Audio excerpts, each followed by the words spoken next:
সম্মানিত বন্ধুগণ, আসসালামু আলাইকুম। বন্ধুরা, দূরে কাছে, দেশে অথবা দেশের বাইরে থেকে ঠিক এই মুহূর্তে যে যেখান থেকে বাস্তব জীবনের গল্প শোনার জন্য আমার সাথে জয়েন করেছেন, আমি আপন। আর যে আপন জীবনের গল্পের 979তম পর্বে আপনাকে বরাবরের মতো স্বাগতম জানাচ্ছি। বন্ধুগণ, আজ আমি আপনাকে শোনাবো সিলেটের ছেলে মোহাম্মদ তৌসিফ হোসেনের জীবনের, মোহাম্মদ তৌসিফের জীবনের হৃদয় কাঁপানো চরম কষ্টকর এক বাস্তব জীবন কাহিনী। বন্ধুগণ, আজকের গল্পের টাইটেল যে 1 বৎসর ধরে বাংলা রাজপথে স্বামীকে খুঁজছে ইতালির নারী। ইতালিতে জন্মগ্রহণ করা ইতালি এক নারী বাংলা রাজপথে 1 বৎসর ধরে তার স্বামীকে খুঁজে বেড়াচ্ছে। কেউ একজন আমাকে বলেছিল, জীবনটা সত্যি অনেক সুন্দর যদি তা সুন্দর করে সাজানো যায়, আর যদি জীবনটা সুন্দর করে সাজানো না যায় তবে মনে হয় জীবনের প্রতিটা দিনই যেন এক একটা রণক্ষেত্র। জীবনের প্রতিটা দিনে যেন আমরা কিয়ামতের সাথে যুদ্ধ করে বেঁচে আছি। গল্পটা শোনেন, আশা করি প্রতিটা মানুষের হৃদয় স্পর্শ করবে আমাদের সিলেটের ভাই তৌসিফের জীবনের বাস্তব গল্পটা। গল্প শেষে আপনার মতো করে তৌসিফ ভাইকে একটা মন্তব্য কমেন্ট বক্সে লিখবেন। ধন্যবাদ সবাইকে। সম্মানিত বন্ধুগণ, আসসালামু আলাইকুম। আমার নাম মোহাম্মদ তৌসিফ হোসেন, আমার বাড়ি সিলেট। বন্ধুগণ, আমি আমার জীবনের গল্পটা শুরু করার শুরুতে আপনাদেরকে আমার পরিবারের বিষয়ে জানিয়ে রাখি। আমার পরিবারে আমি আছি, আমার বাবা আছে, মা আছে, তাছাড়া রয়েছে আমার দাদা দাদি সহ রয়েছে আমার কাকা ফুফি। এছাড়া আমাদের পরিবারে আরেকটা পুতুল রয়েছে যার নাম পুতুল, সে আমার ছোট বোন। আমরা টোটাল 1 ভাই 1 বোন। সিলেট শহরেরই কাছাকাছি কোনো এক এলাকায় আমাদের পরিবারটা এক উচ্চবিত্ত পরিবার। আমার বাবা পেশায় একজন ব্যবসায়ী। সিলেট শহরে আমার বাবার অনেকগুলো নামি দামি ব্যবসা প্রতিষ্ঠান আছে। রয়েছে সিলেট শহরে আমাদের নিজেদের একটা বাড়িও, যদিও সেই বাড়িটা আমার বাপ চাচারা ভাড়া দিয়ে রাখে। আমি ছোটোবেলা থেকে অনেক শৌখিন জীবনযাপন করতাম। আমার মা, আমি যখন খুব ছোট ছিলাম তখন থেকে আমার মাথায় লম্বা লম্বা চুল রাখতো। মা বলতো আমি যদি বড় হই তাহলে আমাকে সিনেমার হিরো বানাবে। আমাকে দিয়ে মা সিনেমাতে কাজ করাবে। এবং আমি ওই সময়টাতে সালমান শাহ, আমার জন্ম হবার সময় সালমান শাহ অনেক নামি দামি একজন সিনেমার হিরো ছিল। সেই জন্য মা সবসময় বলতো যে আমি একদিন সালমান শাহর মতো নামি দামি সুপারস্টার হব।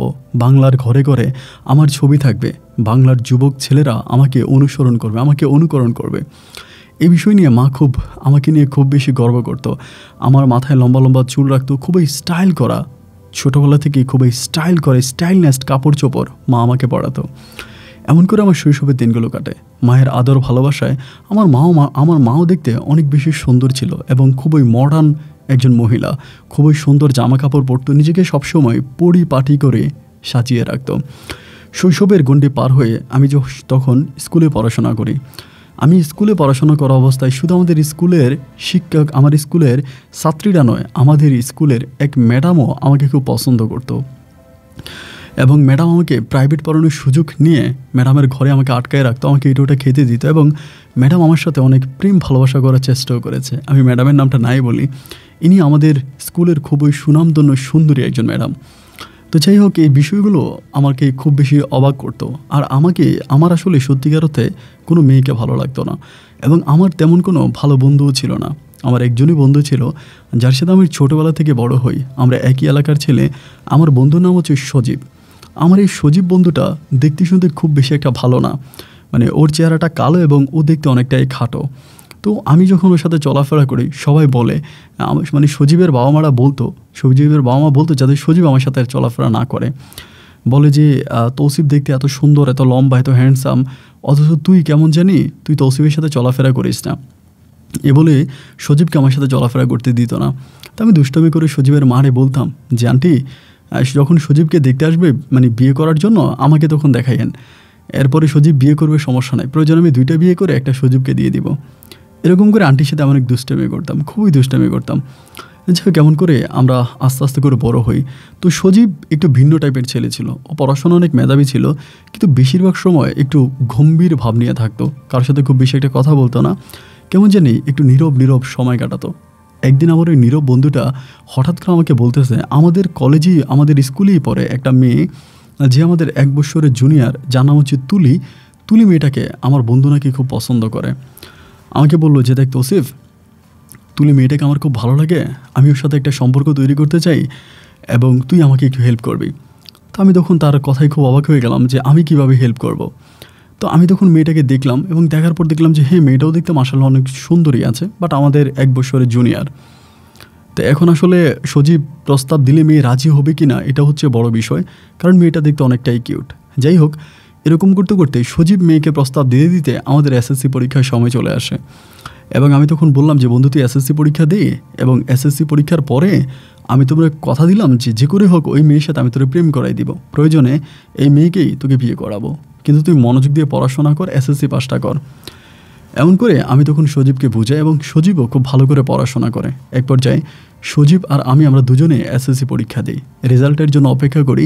একটা সময় আমাদের কাঙ্ক্ষিত ওই রেজাল্ট আমাদের কাছে ফিরে আসে। সজীব আর আমি দুজনেই খুব ভালো রেজাল্টে এসএসসি পাস করি এবং এসএসসি পাস করার পরে আমাদের স্কুলের পাশেই হচ্ছে কলেজ আছে, আমরা তখন ওই কলেজে ভর্তি হই। সজীব আমি একই সাথে থাকতাম, আমিও আমার এত ঘনিষ্ঠ বন্ধু ছিল যে আমরা একসাথেই ঘুমাইতাম, একসাথে থাকতাম, একসাথে ঘুমাইতাম। সজীবের মানে বাবা মা তারা হচ্ছে ইয়েতে চলে গেছে, ওর বাবা মা প্রথমে আমাদের সিলেটে ছিল, এরপরে ওর বাবা ট্রান্সফার হয়ে যায় চাকরির জন্য, তারা হচ্ছে চলে যায় মানে চিটংয়ে চলে যায়। কিন্তু সজীব আমাকে এতটাই ভালোবাসে, শুধু আমাকে ভালোবেসে ও ওর দাদির কাছে থেকে যায়, শুধুমাত্র আমার সাথে থাকার জন্য ও ওর দাদা দাদির সাথে থাকে, ও যায় না মানে ওর বাবা মায়ের সাথে ও চিটংয়ে যায় না। তো আমার বন্ধুটা আমার এতটাই মানে ওর সাথে আমার এতটাই মধুর সম্পর্ক ছিল যে ওরে একটা পলক না দেখলে আমি ঘুমাইতে পারতাম না, মানে দুজনের মাঝে এত মধুর সম্পর্ক। আমাদেরকে অনেকেই বলতো যে আমি যদি বিয়ে করি তাহলে নাকি সজীবকেই বিয়ে করব, এবং সজীব যদি বিয়ে করে তাহলে নাকি আমাকেই বিয়ে করবে। এরকম করতে করতে কলেজে পড়া অবস্থায় তখন সজীব আমারে বলে, কিরে তৌসিফ, তুই না বলছিলি আমার সাথে তুলিরে প্রেম করাই দিবি, কই তুই তো কোনো কিছুই করতেছিস না। আমি তখন বললাম, দেখ বন্ধু, মেয়েটা দেখতে অনেক সুন্দরী এবং তুই মাইন্ড করিস না, তুই প্রস্তাব দিবি, হয়তো মেয়ে রাজি নাও হতে পারে, তা বাদ দে। ও তখন আমাকে বলে, না আমি বাদ দিব না, আমি এই মেয়েকে পছন্দ করি, আমি যেভাবেই পারি ওর সাথে সম্পর্ক করব। আমি ওরও অনেক মানা করতাম যে না এটা করিস না, কিন্তু আসলে আমার কথা শুনতো না। আমার কথা না শুনে মেয়ের জন্য চিঠি লিখতো, রাস্তাঘাটে মেয়েকে দেখলে এটা ওইটা গিফট করতো এবং মেয়ের সাথে কথা বলার জন্য খুব বেশি চেষ্টা করতো। আমি বারবার মানা করতাম যে বন্ধু দেখ, এটা হবে না, এই মেয়েটাকে তুই ভুলে যা, কারণ মেয়েটা একটু অহংকারী টাইপের, একটু মুডি টাইপের, এই মেয়ে মানে তোর সাথে প্রেম করবে না, আমি জানি, তুই আমার কথাটা শোন। কিন্তু আমার ওই অবুঝ বন্ধু কোনোভাবেই বুঝে আসে না, আমার কোনো কথাইও শোনে না। যতই ওকে বুঝাইলাম, যতই শোনালাম, কিন্তু শেষ পর্যন্ত ও ওই মেয়ের পিছনে ঘুরিয়ে বেড়ালো। একদিন হলো কি, এমন করে সময় কাটতে কাটতে সন্ধ্যার সময় মানে আমরা ফুটবল খেলতেছিলাম, তো ওই দিন হচ্ছে গিয়ে যে মেয়েদের কোচিং ছিল আমাদের স্কুলে, যেহেতু তুলি এসএসসি পরীক্ষা দিবে, ও তখন ক্লাসের পরে কোচিং করে। তো আমরা তখন সবাই মিলে মানে আমরা সব বন্ধুরা আরও এলাকার অনেক ছেলে ফেলে মিলে সবাই মিলে তখন হচ্ছে মানে মানে মাঠের মধ্যে খেলতেছি, ফুটবল খেলতেছি। তো সন্ধ্যার সময় তুলির প্রাইভেট শেষ হলো, তো প্রাইভেট শেষ হওয়ার পরে ওই সময় বৃষ্টি নামছে, আকাশে অনেক বৃষ্টি, তাই আমরা বৃষ্টির মধ্যে ঘুরে বৃষ্টির মধ্যেই মানে সবাই মিলে ফুটবল খেলতেছে। এই সময় তুলি তখন স্কুলের বারান্দায় দাঁড়ায় আছে এবং মানে অন্য মেয়েদের গার্ডিয়ান আসতেছে, সব মেয়েদেরকে নিয়ে যাচ্ছে, বাট তুলি তখন ওইখানে একাই দাঁড়ায় আছে, মানে দাঁড়ায় আছে, ওকে কেউ নিতে আসে নাই। তো এই দৃশ্য সজীব তখন দেখলো, ওর কাছে অনেক খারাপ লাগলো। মানে ও বলতেছে, দেখ আমার বউ, ও বউ করেই ডাকতো যে আমার বউটা এখানে দাঁড়ায় আছে, আমার বউরে নেওয়ার জন্য কেউ আসে নাই, আমার খুব কষ্ট হইতেছে, এরকম করে আমাকে বলে। আমি তখন বললাম, দেখ বন্ধু, তুই মেয়ের দিকে তাকাইস না, কারণ মেয়ে তোরে পছন্দ করে না, এরকম করিস না। তো একটা পর্যায়ে ও তখন কী করলো, দৌড়িয়ে গিয়ে হচ্ছে কোত্থেকে যেন একটা ছাতা ম্যানেজ করে ফেললো এবং ছাতাটা ম্যানেজ করেই ও মেয়ের কাছে চলে গেল এবং যাচ্ছে আর বলতেছে, আমি আমার বউরে বাড়িতে পৌঁছা দিয়ে আসবো। তো আমরা সবাই ফুটবল খেলা তখন থামাই দিলাম, ওরে পাগলামি দেখা ফুটবল খেলা থামিয়ে আমরা সবাই মাঠের কর্নার দিকে দাঁড়াই আছি, দেখি ও পাগলটা কি করে, মানে ও তো সম্পূর্ণ পাগলই হয়ে গেছে। এক পর্যায়ে এরকম করতে করতে ও হাতের ছাতাটা নিয়ে আস্তে আস্তে করে সামনের দিকে অগ্রসর হচ্ছিল। অনেকটা সামনে যাওয়ার পরে তুলি সামনে গেল, আমরা তো একটু দূরে দাঁড়িয়ে আছি, মানে মোটামুটি দেখলাম যে ও ছাতাটা নিয়ে তুলি সামনে গেছে। তো যাওয়ার পরে ও তুলিকে বলল, মানে আমরা যতটুকু বুঝলাম যে তুলিকে ডাকতেছে যে আসো আমার ছাতার নিচে আসো, তোমাকে বাসায় দিয়ে আসি, এরকম করে ডাকতেছে। তো মেয়ে তো অনেক মুডি, মেয়ে যেতে চায় না। একবার যে আমার বন্ধু কী করলো, ওই মেয়ের হাত ধরে টান দিল যে তুমি আসো, ছাতার নিচে আসো, আমি তোমাকে নিয়ে যাব, বৃষ্টি পড়তো, একটু পরে সন্ধ্যা হয়ে যাবে, রাত হয়ে যাবে, তুমি চলো বাসায় চলো। যখন মেয়েটার হাত ধরে টান দেয়, ইন দ্য মিন টাইম মেয়েটা তখন তার পায়ের জুতা খুলে আমার বন্ধুকে মারতে শুরু করে এবং একটা দুইটা না প্রায় 7-8টার মতো বাড়ি দিয়ে ফেলে। আমি তখন রাগ কন্ট্রোল করতে পারি নাই এবং রাগটা কন্ট্রোল করতে না পেরে আমি তখন দৌড়ে ওইখানে গেছি এবং গিয়ে অতিরিক্ত রেগে গিয়ে আমি তখন ওই মেয়েকে 2টা থাপ্পড় দিয়ে বসি। ওইখানেই 2টা থাপ্পড় দিয়ে বসি এবং মেয়েটার সাথে খুবই খারাপ ব্যবহার করি। 2টা থাপ্পড় দিয়ে খারাপ ব্যবহার করি। ওই সময় তখন বাজারের মানুষরা ছিল, তো আমাদের স্কুলের পাশে বাজার ছিল, তো চিল্লাফিল্লা দেখার পরে বাজারের মানুষরা তখন অনেকেই আসে, এসে কী হয়েছে সবাই তখন ওই মেয়েকে বাড়িতে নিয়ে যায়। সন্ধ্যার মধ্যে আমার বাড়িতে দরবারের ডাক চলে আসে। আমার বাবার কাছে বিচার দেয়, কমিশনারের কাছে বিচার দেয়। রাতের বেলায় আমার বাবা আমাকে বলে যে তুই এটা কী করলি, এই মেয়েটারে মানলি কেন, আগামী দিন তো সকালবেলা দরবার। তারপরে স্কুলের মাঠে আমাকে ডাকা হলো এবং সজীবকে ডাকা হলো। আমি সজীবরে বললাম যে দেখ তুই আসিস না, তোর আসার প্রয়োজন নাই, যেহেতু আমি এই মেয়েকে মারছি বিষয়টা আমিও বুঝবো। সজীব আমাকে বলে যে না তুই বিপদে পড়বি আর আমি ঘরে বসে থাকবো, তা কী করে হয়, আমি সহ যাব। আমি বললাম দেখ বন্ধু তোর আসার প্রয়োজনে আমি যাচ্ছি এবং আমি সমস্যাটা সমাধান করব। তারপরও সজীব আমার পিছিয়ে পিছিয়ে আসলো, ও আমার কাছে আসলো। আসার পরে আমরা দরবারে উপস্থিত হলাম। কমিশনার আমাকে জিজ্ঞেস করলো যে কী ব্যাপার তৌসিফ, তুমি তো এলাকার খুব কিউট ছেলে, সুন্দর ছেলে এবং সিনেমার হিরোর মতো চলাফেরা করো, তা কী এমন ঘটনা ঘটলো যে তুমি ওনার মেয়েরে মারলা এবং থাপড়াইলা, বিষয়টা কি? আমি তখন কিন্তু আমার বন্ধুর কথা বললাম না, বন্ধুর কথা না বলে বললাম কাকা আমার কাছে মনে হলো মেয়েটা অনেক অহংকারী, তার অহংকার একটু ভাঙার জন্য আমি 2টা থাপ্পড় মারছি। এখন আপনারা আইনে যেটা বিচার হয় আপনি সেটাই আমাকে বিচার করাই দেন, বা আপনার আইনে যেটা আসে। তা তখন আমার আব্বাকে বলা হলো যে কী ব্যাপার, আপনার ছেলে তো এরকম অন্যায় করছে, এখন আপনিই বিচার করেন, কি করবেন।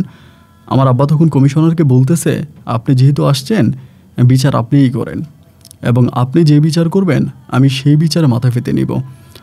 একটা পর্যায়ে কমিশনার তখন তার যেই সহকারী ছিল ওনাকে বলল যে আমার 2 হাতে 5টা করে 10টা বেতের বাড়ি দেওয়ার জন্য, এবং আমার 2 হাতে 5টা করে 10টা বেতের বাড়ি দিল।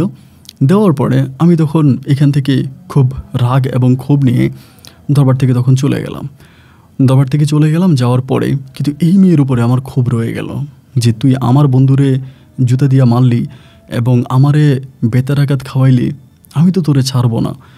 খুব বেশি ওই মেয়ের উপরে আমার তখন হিট লেগে যায় যে আমি ওর কোনো না কোনো একটা ক্ষতি করব। কিন্তু ক্ষতি কীভাবে করব? ও তো স্কুলে আসে যায় এবং মেয়েদের সাথে আসে, মেয়েদের সাথে যায়, কোনোভাবেই আমি ওর ক্ষতি করার কোনো সুযোগ খুঁজে পাচ্ছি না, কোনোভাবেই ক্ষতি করার কোনো সুযোগ পাই না। এভাবে সময়টা কাটতে কাটতে একদিন আমি আমাদের ওই স্কুলের পাশে বাজারে দাঁড়ায় আছি। মেয়েটা তখন আরও 2টা মেয়ের সাথে স্কুল থেকে যাচ্ছে বিকালবেলা। তা আমাকে দেখে আমার কাছে আসছে, এই তুলি মেয়েটা আমার কাছে আসছে, আইসা আমাকে বলতেছে যে তৌসিফ ভাই আপনার সাথে আমার একটু কথা আছে। আমি তখন বললাম তোমার সাথে আমার কোনো কথা নেই, যাও তো তুমি ভেজাল করো না, যাও এখান থেকে। পরে আমাকে বলে প্লিজ ভাইয়া একটু যদি কথা বলতেন খুব উপকার হতো। আমি তখন বললাম আমি তোমার সাথে কথা বললে তোমার কী উপকার হবে ভাই, তুমি আমাকে এরকম জ্বালাচ্ছ কেন? বলে প্লিজ ভাই একটু এদিকে আসেন না। তা খুব ডাকাডাকি করলো। পরে আমি গেলাম পরে মেয়েটা তখন আমাকে আমার পা জড়ায় ধরার মতো অবস্থা যে ভাইয়া আমি খুব অন্যায় করছি, আপনি আমার মাফ করে দেন, আপনি আমার জন্য স্যারের মাইর খেয়েছেন, আমার কাছে বিষয়টা খুব খারাপ লাগছে, প্লিজ ভাই আপনি আমার মাফ করে দেন। আমি বললাম না মাপের কিছু নাই, আচ্ছা ঠিক আছে বাদ দাও, আমি তোমার উপরে কোনো রাগ রাখি না, চলে যাও। পরে বললাম না ভাইয়া প্লিজ আপনি যদি আমাকে ক্ষমা না করেন আমার মনে হয় কি আমি মরে গেলেও না শান্তি পাবো না। আমি বললাম পিচ্ছি একটা মেয়ে, তুমি আবার মরার চিন্তা করো কেন, মরণ কি এত সহজ নাকি? পরে কান্নাকাটি করতেছে যে ভাইয়া প্লিজ আপনি আমাকে ক্ষমা করে দেন এবং আপনি যেটা বলবেন আমি সেটাই শুনবো। আমি বললাম ঠিক আছে তোমার বাসায় মোবাইল আছে? বলে আছে। আমি বললাম তাও তোমার বাসার মোবাইল নাম্বারটা দিয়ে যাও। আমি আসলে জানি না যে কেন তার বাসার মোবাইল নাম্বারটা আমি নিলাম, ফোন নাম্বারটা আমি তখন আমার মোবাইলে উঠে বললাম যাও তুমি চলে যাও। এবার মেয়েটা চলে গেল।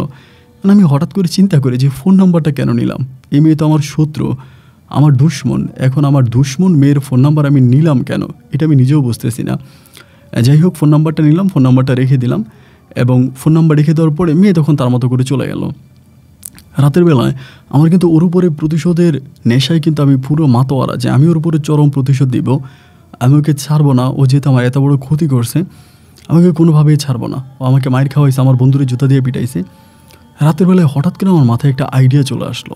আইডিয়াটা ছিল এরকম যে মেয়েটা যেহেতু আমার কাছে নত হয়েছে বা আমার কাছে ছোট হয়েছে, এই মেয়েটা যেভাবে আমাকে কষ্ট দিছে, আমার বন্ধুকে কষ্ট দিছে, একইভাবে এই মেয়েটাকেও আমি কষ্ট দিব। আমি ওর সাথে প্রেমের অভিনয় করব এবং প্রেমের অভিনয় করে এই মেয়েটার আমি ইজ্জত হনন করব, তার ইজ্জত নিয়ে যাব। এরপর আমি তাকে রাস্তায় ছেড়ে দিব। যেভাবে আমার বন্ধুকে অপমান করছে একইভাবে আমি এই মেয়েটাকে অপমান করব। এবং আরেকটা কথা আমি বলতে ভুলে গেছিলাম যে আমার বন্ধু এইভাবে অপমানিত হওয়ার পরে সজীব কিন্তু সিলেট ছেড়ে চলে যায়, মানে সিলেটে আর থাকে না। ও এতই অপমানিত হয় একটা পর্যায়ে তখন সিলেট থেকে ওর বাবা মায়ের কাছে চলে যায় চিটংয়ে। তো এই বেয়াদব মেয়ের জন্য আমি আমার বন্ধুকে হারাইছি, এটা তো আমি কোনোভাবেই মানতে পারতেছি না, মানে কোনোভাবেই এটা আমি মেনে নিতে পারতেছি না যে এই বেয়াদবটার কারণে আমার বন্ধু আমাকে ছেড়ে চলে গেছে চট্টগ্রামে। তো যেভাবেই হোক আমি এই মেয়ের 12টা বাজিয়ে ছাড়বো। তো এরপর আমি তার সাথে ফোনে কথা বলতাম, মানে ফোনে কথা বলতাম বলে এর পরের দিনে এই মেয়েরে আমি তখন রাস্তার মধ্যে আবার দেখছি। দেখার পর আমি দাঁড়ায় থাকি, মেয়েও দেখে আমার দিকে আর চোখে তাকায়, মানে আমি বুঝতে পারি যে মেয়ে আমাকে পছন্দ করে। এমন করতে করতে এই মেয়ের এসএসসি পরীক্ষার সময় চলে আসলো এবং এসএসসি পরীক্ষা দিল। এবং এসএসসি দেওয়ার পরে আমাকে বলতেছে যে তৌসিফ ভাইয়া, আপনাদের কলেজে আমি ভর্তি হব, আমাকে এই কলেজে ভর্তি করার ব্যবস্থা করে দেন। আমি তখন ইন্টার ফার্স্ট ইয়ার থেকে সেকেন্ড ইয়ারে উঠছি। তখন আমি তারা এই মেয়েটারে আমাদের কলেজে ভর্তি করার ব্যবস্থা করে দিলাম। তা আমাদের কলেজেও ভর্তি হলো। তো কলেজে ভর্তি হওয়ার পরে 1 দিন 2 দিন 3 দিন আমিও একটু দুষ্টমি করে করে ওই মেয়ের দিকে তাকাই, যেহেতু আমার ওর উপরে একটা ক্ষোভ আছে, আমি একটা প্রতিশোধ দেব। এবং ওই মেয়েও আমার দিকে একটু আর চোখে তাকায়, মানে বুঝতে পারি একটা সম্পর্কের দিকে মানে যাচ্ছে বিষয়টা। এমন করতে করতে একটা পর্যায়ে এই তুলি নিজেই আমাদের কলেজের আরেকটা মেয়েকে দিয়ে, মানে ওর সেমিয়ারের একটা মেয়েকে দিয়ে আমাকে প্রেমের প্রপোজাল দেয়, মানে আমাকে প্রস্তাব করে যে আমাকে ভালোবাসে। তো এবং যখন প্রস্তাব দেয় আমি তখন মনে মনে চিন্তা করি, আরে মামা আমি তো এটাই চাই, তুই যেরকম করে আমারে কান্দাইছিস একইভাবে আমিও তোরে কান্দাবো, তুই যেমন আমারে কষ্ট দিছিস আমিও তোরে কষ্ট দিব। ওকে ফাইন, ঠিক আছে। পরে আমি চিন্তা করলাম যে ফাইন, এরপর থেকে আমি ওর সাথে একটা সম্পর্কে জড়াই, প্রথমে চিঠিপত্রের মাধ্যমে এবং একটা পর্যায়ে তখন ফোনে কথা বলতাম, মানে একদম রাত জেগে ফোনে কথা বলতাম। এরকম করে প্রায় অনেক দিন পর্যন্ত তার সাথে ফোনে কথা বলি। এবং ফোনে কথা বলে একদিন আমাদের বাসায় আমি তারে ডেকে আনি। আমাদের বাসায় আমার আব্বা আম্মা থাকে না, বাসা খালি থাকে। এবং সেদিন তাকে আমি ডেকে এনে ইচ্ছা মতো তার সাথে আমি শারীরিক সম্পর্ক করি, মানে মনের ভিতরে যত ক্ষোভ ছিল, যত রাগ ছিল সব আমি মিটে ওর সাথে আমি শারীরিক সম্পর্কে লিপ্ত হই। এবং আমার বন্ধুরে আমি পর্যন্ত কল দিয়া ওই শারীরিক সম্পর্কের যে শব্দ সাউন্ড এটা আমি আমার বন্ধুকে শোনাই।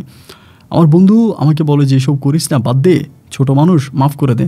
আমি বললাম কিসের ছোট, ও তো ছোট আমিও ছোট, তা আমার 1 বছরের ছোট, ও তোর জুতা দিয়ে পিটাইছে আমি ছাড়বো নাকি। আমি আমার বন্ধুকে কথা দিয়েছি যে আমি এই মেয়ের এত বড় ক্ষতি করব যাতে এই মেয়ে সারা জীবন আমার নাম মনে রাখে। এরকম করে প্রায় মাস খানিকের ভিতরে এই মেয়ে আমার উপরে খুব পাগল হয়ে গেছে, মানে আমাকে ছাড়া কোনো কিছুই বুঝে না, মানে খুবই আমার উপরে পাগল। এরপর আমি প্রতিনিয়ত তার সাথে শারীরিক সম্পর্ক করি। আমি কিন্তু তারা পছন্দ করি না এবং শুধুমাত্র প্রতিশোধ নেওয়ার জন্য ওর সাথে আমার এই সম্পর্ক। এভাবে সময়গুলো কাটতে কাটতে একটা সময় আমি ইন্টারমিডিয়েট পরীক্ষা দিই এবং ইন্টারের রেজাল্ট আমার তখন আউট হয়। ইন্টারমিডিয়েটের রেজাল্ট আউট হওয়ার পরেই আমি তখন ঢাকারই একটা প্রাইভেট বিশ্ববিদ্যালয়ে ভর্তি হই অনার্স করার জন্য। অনার্সে আমি তখন প্রাইভেট বিশ্ববিদ্যালয়ে ভর্তি হয়ে যাই ঢাকাতে। এই মেয়ে তখন হচ্ছে সিলেটেই থাকে। তো ফার্স্ট ইয়ার থেকে যখন সেকেন্ড ইয়ারে ওঠে, সেকেন্ড ইয়ারে ওঠার পরে ওর পরিবার থেকে ওর বিয়ে ঠিক করে, মানে ওকে বিয়ে দিয়ে দিবে। তো আমাকে ফোন দিয়ে বলে যে তৌসিফ আমার তো বিয়ে হয়ে যাবে, আব্বা আম্মা আমার বিয়ে ঠিক করে ফেলেছে, আমি এখন কি করব, মানে কান্নাকাটি করতেছে আমার কাছে। তা আমি বলি না, আমি তো তোমাকে অনেক ভালোবাসি, তোমার বিয়ে হয়ে যাবে এটা আমি মানতে পারবো না, এটা কীভাবে হয়, মানে খুবভাবে তাকে আমি ইমোশনালি কথাবার্তা বলি। কিন্তু আমি যেগুলো বলতেছি সবই হচ্ছে আমার মুখের কথা, আমি কিন্তু মন থেকে কোনোভাবেই মেয়েকে পছন্দ করি না, কোনোভাবেই না। ও আমার বন্ধুর ক্ষতি করছে, যার জন্য আমি ওর সাথে জাস্ট অভিনয় করতেছি, অতটুকুই। তার মনে মেয়ে আমার সাথে খুব ইমোশনাল, ওর জায়গা থেকে ও কিন্তু আমাকে 100% লাভ করে, অনেক ভালোবাসে, 100-এ 100, 1%ও কোনো ঘাটতি নেই। কিন্তু আমার জায়গা থেকে আমি পছন্দ করি না, মোটেই ভালোবাসি না। আমার কথা হচ্ছে কোনো না কোনোভাবে ওর জীবনের 12টা আমি বাজিয়ে দেব। ও আমার সাথে, আমার বন্ধুর সাথে যেরকম বেইমানি করছে সেই বেইমানির শাস্তি আমাকে দিয়ে ছাড়বো। আমি ওকে রাস্তার মধ্যে উলঙ্গ করে দেবো, এমন একটা অবস্থা। এই মেয়ের বাবাও কিন্তু মোটামুটি অনেকটাই সম্মানিত আমাদের এলাকাতে, খুবই সম্মানিত, তিনিও একজন ছোটোখাটো ব্যবসায়িক। তো পালাক্রমে আমি তখন বললাম যে তুলি, আমি তোমাকে অনেক ভালোবাসি, তোমার যদি অন্য কোথাও বিয়ে হয়ে যায় আমি কিন্তু মরে যাব। এমন করে ওর সাথে অভিনয় করতেছি। আমাকে বলে তাহলে এখন কি করবো তুমি আমাকে বলো, এবং তোমার বিয়ে কবে, বিয়ে ঠিক হোক তারপর দেখা যাবে। তো ওর বিয়ে তখন ঠিক হয়ে যায় এবং বিয়ের কথাবার্তা সব কিছু ফাইনাল, এবং ছেলে এসে তাকে আংটি পরাই দিয়ে যায়। আমাকে ফোন দিয়ে কান্নাকাটি করে যে আমার হাতে আংটি পরাই দিচ্ছে, আমার বিয়ে হয়ে যাবে এবং আমি কিন্তু বাসরাতে বিষ খাবো, আত্মহত্যা করবো, মরে যাব। আমি তো চাইদি বিষকে আত্মহত্যা করে মরে যায়, এড়িয়ে যাচ্ছিলাম। পরে হলো কি, আমি ওর যখন দেখলাম যে না খুব মানে আমাকে একদম খুবভাবে পাগলের মতো ভালোবাসে, মানে অতিরিক্ত আমাকে পাওয়ার জন্য পাগলামি করতেছে। আমি তখন চিন্তা করলাম যে দূর, যা প্রতিশোধ নেওয়া তা তো নিলামে, এই মেয়ের ইজ্জত হরণ করলাম, এরপরে ওরে আমি ইমোশনালি ব্ল্যাকমেল করে ওর সাথে অনেক কিছুই করলাম, এখন ছেড়ে দিব, যেহেতু বিয়ে হয়ে যাচ্ছে বাদ দিয়ে সংসার করুক। এই কথা বলে আমি তখন হঠাৎ করে মেয়ের সাথে যোগাযোগ বন্ধ করে দিলাম। বিয়ে ঠিক 2 দিন আগে, এই মেয়ের যেদিন বিয়ে তার 2 দিন আগে আমার সাথে টোটালি যোগাযোগ বন্ধ করে দিলাম তার সাথে। এবং এই মেয়ে তখন করলো কি, বিয়ের আগের দিন রাতের বেলায়, মানে যেদিন বিয়ে তার আগের দিন রাতের বেলা আমার বাড়িতে গিয়ে উঠছে। তো আমি নতুন একটা সিম কার্ড নিয়েছি এবং ওই সিম দিয়ে আমি আমার আব্বা আম্মার সাথে কথা বলি। এই মেয়ের সাথে যেই সিম দিয়ে কথা বলতাম ওই সিম আমি বন্ধ করে দিয়েছি। আমার বাবা আমাকে রাত 10টা বাজে ফোন দিয়ে প্রচণ্ড রকমের গালাগালি করতেছে। এটা তুই কী করলি, তোরে আমি অনেক ভালো মনে করছিলাম, তোরে নিয়ে আমার অনেক স্বপ্ন ছিল, তুই এটা কী করলি। আমার মাকেও আব্বা গালাগালি করে যে তোমার কারণে ছেলের জীবনটা, মানে ছেলেটি এরকম খারাপ হয়ে গেছে, তুমি তারা সবসময় ফিল্মি স্টাইলে চলাফেরা করাইতা, দামি কাপড় চোপড় পরাইতা, মাথার চুল লম্বা চুল রাখতা, তোমার কারণে আজকে আমার ছেলেটি এরকম খারাপ হয়ে গেল। এইভাবে আমার মাকে প্রতিনিয়ত আমার বাবা মানে গালমন্দ করতেছে, বকাবাদ্য করতেছে। তা আমি তখন বললাম যে কী হয়েছে, এরকমটা করতেছো কেন? পরে আমার বাবা বলে, প্রেম করলি যেই মাইয়ের সাথে, এখন মাইয়ের বিয়ে হয়ে যাওয়ার সময় মোবাইল বন্ধ করলি কেন? আমি তখন বললাম, কী রে, আমার আব্বা তাহলে কি তুলির কথা আমারে বলতেছে? আমি তখন বললাম, আব্বা তুমি এগুলো কী বলতেছো? আমি কার সাথে প্রেম করছি? আমি কারোর সাথে প্রেম করি নাই। আব্বা আমারে বলে, এই মেয়ে বাড়িতে আসছে, এখন তুই বিয়ে না করলে আমার বিয়ে করা লাগবে। আমি এটা শোনার পর আমার গলা শুকিয়ে গেল। আরে বলে কি, মেয়ে বাড়িতে আসছে মানে? আমি তখন বললাম, মেয়ে বাড়িতে আসছে মানে তুমি মেয়ের বাড়িতে জায়গা দিছো কেন? আমার আব্বা বলে, মেয়ে বাড়িতে আসছে, গতকালকে মেয়ের বিয়ে, মেয়ে বিষের বোতল হাতে নিয়ে রয়েছে, মেয়ে আমার ঘর থেকে বিষ খাবে, লাশ হয়ে যাবে, কিন্তু তারপরে অন্য কোনো ছেলেকে বিয়ে করবে না, তুই কালকের মধ্যে বাড়িতে আয়। আমি তখন চিন্তা করলাম যে না, আমি তো বাড়িতে যাব না। আমি আব্বারে বলতেছি, আব্বা আমার এই মেয়ের সাথে কোনো সম্পর্ক নাই। আমার আব্বা বলে, তার সাথে যত মেসেজ, যত রেকর্ড, যাই কিছু ছিল সব এই মেয়ে আমাদেরকে দেখাইছে, বাঁচতে ছেলে কালকে আয়, এই মেয়ের সাথে তোর বিয়ে হয়ে যাবে। আমি তখন চিন্তা করছি, আমি তো জীবনে তুলি মেয়েরে বিয়ে করবো না, কারণ ওরা তো আমি ইউজ করে ছেড়ে দিব, ইউজ করার জন্য আমি ওর সাথে রিলেশন করেছি, বিয়ে করার জন্য তো না। একটা বার আমি তখন ফোন বন্ধ করে দিলাম, আব্বার সাথে যোগাযোগ বন্ধ করে দিলাম। এবং 15 দিন পরে আমি এলাকাতে যোগাযোগ করে জানতে পারি, বাপরে বাপ, এই মেয়ে আমার বাড়িতে রয়ে গেছে, বিয়ে হয় নাই, কিছু হয় নাই, বাটও আমার বাড়িতে আছে। মানে আমার বাড়িতে আমার আম্মার সাথে খুব দিব্যি সময় কাটাইতে আছে এবং বউর মতো করে থাকতেছে। এবং ওর বাবা, মানে তুলির বাবা, ওই ছেলেকে, যার সাথে বিয়ে ঠিক হয়েছে, ওই ছেলেকে মোটামুটি অনেক টাকা জরিমানা দিয়ে বিয়েটা ভেঙে দেয়। তো আমাদের বাড়িতে আসে, আমি তো বাড়িতে যাই না, প্রায় 3 মাসের মতো কেটে গেছে। আমি গোপনে মামারে ফোন দিই, আমাদের রিলেটিভদেরকে ফোন দেয়, ওদের কাছ থেকে টাকা নিয়ে আমি পড়াশোনা করি, তার পাশাপাশি আমি একটা চাকরিও করি আমার খরচের জন্য, কারণ আব্বার সাথে কথা বলি না, আব্বা তো টাকা দিবে না। তো পার্ট টাইম একটা চাকরি করি এবং চাকরি করে তারপর নিজের পড়াশোনার খরচ আমি যোগাই। এভাবেই দীর্ঘ 8 মাস কেটে যায়। কিন্তু 8 মাসেও এই মেয়ে কোনোভাবেই তার পরিবারের কাছে গেল না। আমার পরিবারের সাথে, আমার মায়ের সাথে, আমার বাবার সাথে থেকে গেল। 8 মাস পরে আমার মা একদিন সিলেট থেকে আপনার ঢাকাতে চলে আসলো। মামাকে নিয়ে, যে মামার কাছ থেকে আমি মোটামুটি টুকিটাকি টাকা নিতাম, ওই মামাকে নিয়ে আমার মেসে চলে আসছে। এবং মেসে এসে আমাকে জড়ায় ধরে চিৎকার করে কান্নাকাটি শুরু করছে যে, বাবা আমি তোরে এত ভালোবাসি, তুই আমার একটা মাত্র সন্তান, তুই কেন এভাবে বাড়ি থেকে দূরে থাকবি, তুই বাড়িতে চল। ওই সময় আমার বোন পুতুল, ও মোটামুটি মানে ওরও বিয়ের প্রপোজাল আসতেছে, দিক সেদিক থেকে বিয়ে দিবে। আমার আম্মা বলে, পুতুলের বিয়ে হয়ে যাবে, তুই যাবি না? এমন করে আমার আম্মু তখন আমাকে বলতেছে। আমি বললাম যে যাবো, তোমরা তুলির এই ঘর থেকে বিদায় করো, তুলির যদি ঘর থেকে বিদায় করো তবেই আমি যাব। আমার আম্মা বলে, এই মেয়েকে আমরা বিদায় কেমন করে করব? এই মেয়ে যদি যেতে না চায়, তারে কি আর জোর করে বিদায় করা যায়? এই মেয়ের সাথে তোর অনেক ফোনে কথাবার্তা হয়েছে, প্রেম ভালোবাসা হয়েছে, এই মেয়ের সাথে তোর অনেক কিছু হয়েছে, সব ডকুমেন্ট মেয়ের কাছে আছে। তো এত ডকুমেন্ট, এত কিছু থাকার পরেও তো এই মেয়েকে আমরা বিদায় করতে পারি না, এটা তো আর আমাদের হাতে নেই, মেয়ে তো যাবে না। আমি আমার মারে বললাম, যাবে না কেন? প্রয়োজনে জোর করে বাড়ি থেকে বের করে দাও, মাইরা বের করে দাও, এগুলো আমি আমার মাকে বলি। যাই হোক, রাতে মা আর আমি একসাথে থাকি। সকালবেলা মাকে আমি বাসে উঠে দিই, মা আবার সিলেটের উদ্দেশ্যে চলে যায়। তো বাড়িতে গেলে পরে এমন করে আমার ছোটো বোনের তখন বিয়ে ঠিক হয়, বিয়ের দিন তারিখ ঠিক হয়। আমার মা আমাকে ফোন করে প্রচুর কান্নাকাটি করে, বাবা তুই বাড়িতে আয়, এরকম করে খুব কান্নাকাটি করতেছে। তো এখন বোনের বিয়ে, আসলে তখন আর নিজের মনটারে ধরে রাখতে পারিনি আর কি, যে একটাই মাত্র ছোটো বোন যারা আমি এত আদর করে ভালোবাসি, আমার এই বোনের বিয়ে আমি থাকবো না, মানে এটা তো আসলে অ্যাটলিস্ট হতে পারে না। আমি তখন চিন্তা করলাম যে যাই হোক, ভাগ্যে যা আছে আমি বাড়িতে যাব। প্রায় 9 মাস পরে আমি তখন বাড়িতে গেলাম। এবং এলাকাতে যাওয়ার পরে আমাকে দেখার জন্য দূর দূরান্ত থেকে মানুষ চলে আসছে, যেহেতু ওসি বাড়িতে আসছে আমার দেখার জন্য অনেক মানুষ। এবং তুলি আমার ঘরের বউ সেজে বসে আছে। আমি বাড়িতে ঢুকা মাত্র আমার পা ধরে সালাম করছে। একই ঘরে আমার বোনের যেদিন বিয়ে হবে, বিয়ের আগের দিন রাতের বেলায় তুলি আর আমি তখন এক ঘরে, আমাকে আমার আম্মা দিল, আমি যেতে চাই না, তারপরে জোর করে দিল। দেওয়ার পরে রুমের মধ্যে যাওয়ার পরে তুলি মুখ কালো করে বসে আছে। আমি ওরা কোনো কিছু বলি না। একটা পর্যায়ে আমি তখন হঠাৎ করে ঘর থেকে বেরিয়ে গেলাম। ঘর থেকে বেরিয়ে, যেহেতু বিয়ে বাড়ি, বাসার মধ্যে অনেক মেহমান, আমি ওনাদের সাথে সবার সাথে বসে কথাবার্তা বলতেছি, এখানে সেখানে ঘুরতেছি। আমি তুলিকে আর টাইম দিচ্ছি না, মানে ওকে আর টাইম দিতেছি না। ও ইশারা ইঙ্গিতে আমাকে ডাকতেছে রুমে যাওয়ার জন্য, বা অনেক পিচ্ছি আছে ওদেরকে পাঠাইতে আছে যে তোমার তৌসিফ ভাইরে বলো রুমে আসতে, ঘরে আসতে। আমি তো আর রুমে আর ঘরে যাব না। এমন করতে করতে পরের দিন বিয়ে, এবং বিয়েতে আমি সারাদিন বিয়েতে মজা মাস্তি করে আপনার মাগরিবের আগে আমি তখন বাড়িতে চলে আসছি। মাগরিবের আগেই আমি ব্যাক করে চলে আসছি, ঢাকাতে চলে আসছি। আব্বা আম্মারও কিছু বলি নাই। গাড়িতে ওঠানোর পরে আব্বা আম্মারে ফোন দিয়ে বলছে যে আমি চলে যাচ্ছি। আমার মা বলে কালকে মেয়ের বাড়ি থেকে লোক আসবে, এটা কী ধরনের কথা, তুই চলে গেলি, কালকে তোর বোনের শ্বশুর বাড়ি থেকে লোক আসবে, তো থাকা লাগবে না?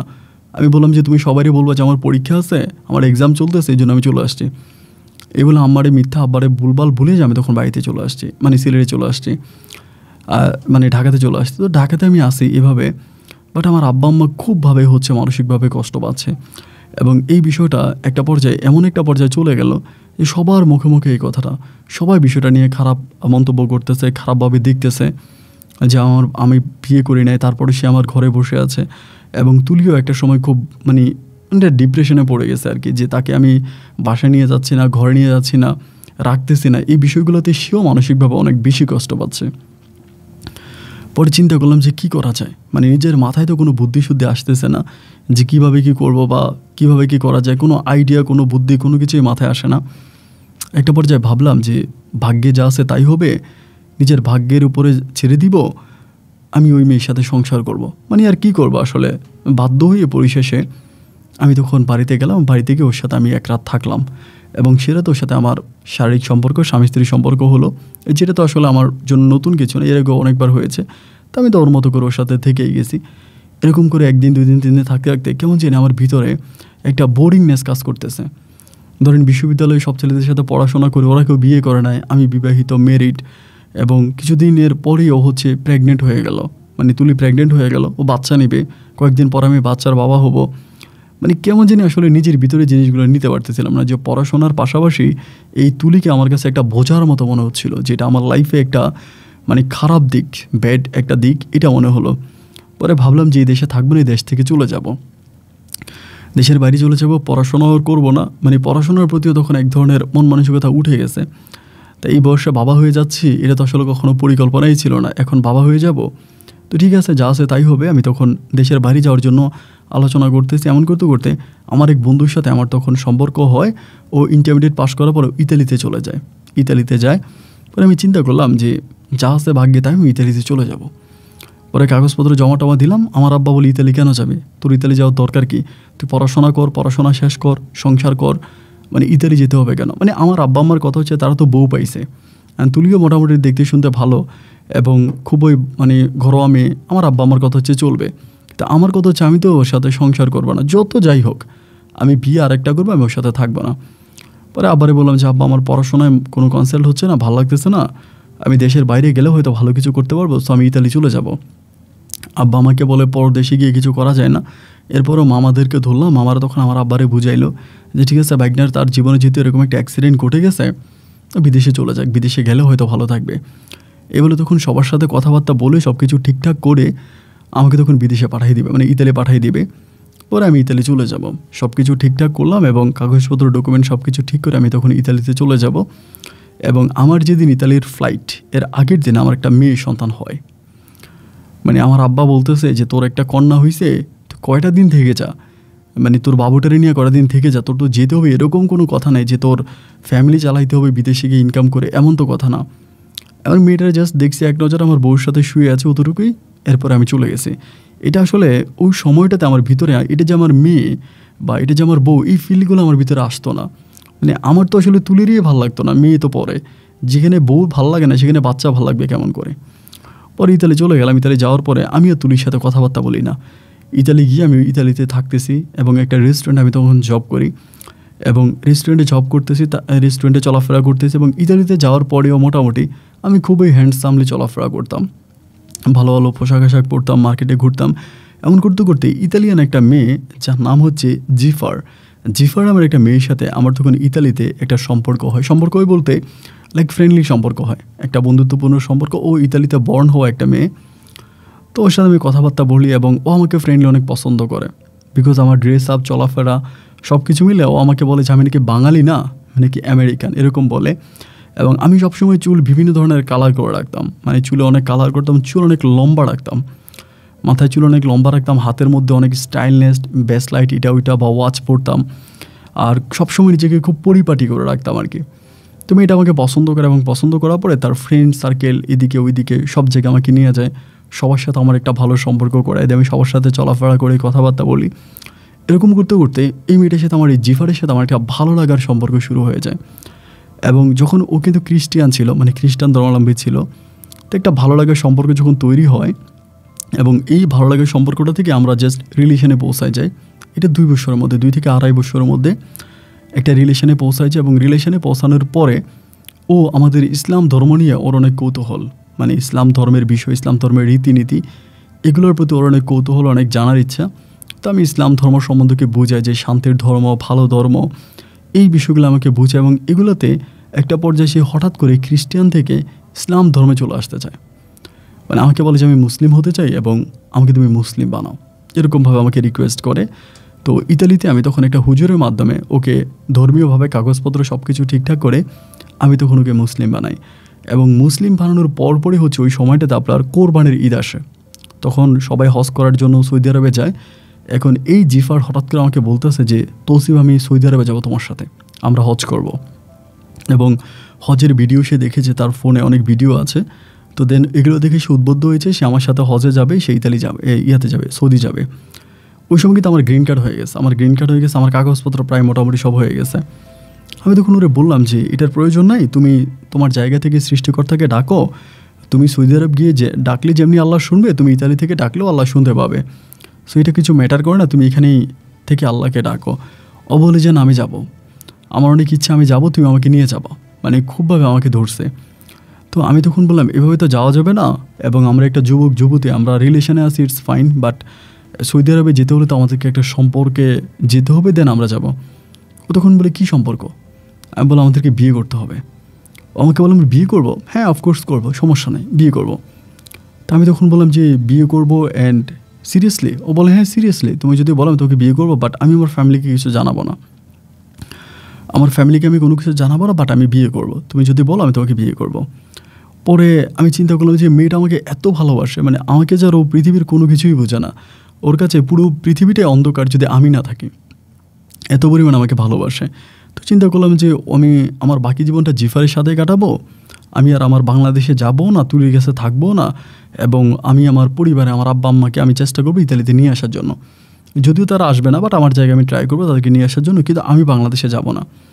এই পরিকল্পনা করে তখন আমি এই জিফারকে হচ্ছে ধর্মোত্তারিত করে, মানে ধর্ম চেঞ্জ করাই এবং ধর্ম পরিবর্তন করে আমি তাকে মুসলিম বানাই, এবং মুসলিম বানিয়ে আমি তাকে বিয়ে করি। কিন্তু আল্লাহর কি হুকুম আর কি, যে সময় আমাদের সৌদি আরবে যাওয়ার প্ল্যানিং সব কিছু ঠিকঠাক হলো, ওই সময় হঠাৎ করে এই তুলি হচ্ছে গাড়ি অ্যাক্সিডেন্ট করে এবং গাড়ি অ্যাক্সিডেন্ট খুব মারাত্মকভাবে অ্যাক্সিডেন্ট করে, ওকে হসপিটালে ভর্তি করাই।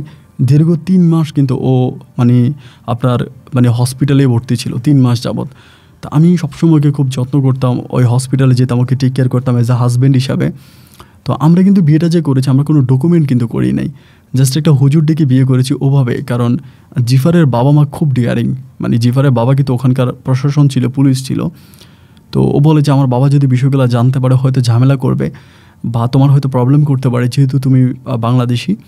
সো আমরা ওভাবেই থাকি, ও কোনো প্রবলেম নাই। তো ওভাবে আমরা তখন হুজুর ডেকে কলমা পড়ি, তারপর আমি ওর সাথে সংসার করতে শুরু করি। আলহামদুলিল্লাহ ফাইন, আমাদের খুব ভালো সংসার কাটতেছে, সব কিছু ঠিক আছে। ও আমাকে অনেকটা টেক কেয়ার করে, অনেক যত্ন করে, আমাকে অনেক বুঝে, একইভাবে আমিও তাকে অনেকটাই বুঝি। এভাবে সম্পর্কটা আমাদের প্রায় 2 বছর মতো কেটে গেছে। এদিক দিয়ে বাংলাদেশ থেকে তো আমার আব্বা আম্মা কন্টিনিউয়াসলি ফোন করতেছে, তোর মেয়েটা বড় হয়ে যাচ্ছে, মেয়ে বাবা ডাকতেছে, বাবাকে দেখে না, এটা কোনো কথা হলো নাকি? বাট আমি কিন্তু জিফারকে আমার বাংলাদেশের বউ এবং আমার বাচ্চা সম্বন্ধে কোনো কিছু বলি নাই। আমি আমার পাসপোর্টে যেরকম লেখা ছিল আনমেরিড, এবং আমি আসলেই আনমেরিড, ওকে বলেছি যে আই এম নট ম্যারিড, মানে ওভাবেই আমি তাকে বুঝাইছি আর কি। তো জিফার বিষয়টাতে মানে কোনোভাবেই ও কোনো হার্ডও হয়নি বা আমাকে কোনো কিছু বলেও নি। ওর মতো করে মোটামুটি আমার জিনিসগুলো খুবভাবে নিয়েছে এবং আমার মতো করে আমরা লিভ টুগেদার করতেছি, একসাথে থাকতেছি। ও এক জায়গায় জব করতো, আমি আরেক জায়গায় জব করতাম, বাট ওর স্যালারি অনেক ভালো ছিল।